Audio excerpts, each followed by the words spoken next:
নবী চোখ বন্ধ করে রাখছে। নবী ভাবছে দেখি দেখি দেখি দেখি দেখি দেখি দেখি জিবরাইল কি করে কি করে কি করে। জিবরাইল আইছে। জিবরাইল আল্লাহ আপনার নবী ঘুমায় রইছে। আল্লাহ আমি কি তা করতাম? দাঁড়ায় থাও দাঁড়ায় থাও দাঁড়ায় থাও। আধা ঘন্টা চলে গেছে, 1 ঘন্টা চলে গেছে, 1.5 ঘন্টা চলে গেছে, 2 ঘন্টা চলে গেছে, 2.5 ঘন্টা গেছে, 3 ঘন্টা গেছে।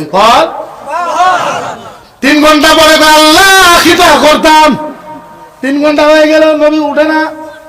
নবী উঠে না। জিবরাইল আল্লাহ আপনার নবীর মাথার ভিতরে আমি একটু হাতটা রাইখা দেই, আপনার নবী উইঠা যাবে। কি করবে? উইঠা যাবে। আল্লাহ কয় খবরদার জিবরাইল আমার নবীর মাথায় হাত রাখবি না, আমার নবীর আরাম নষ্ট হয়।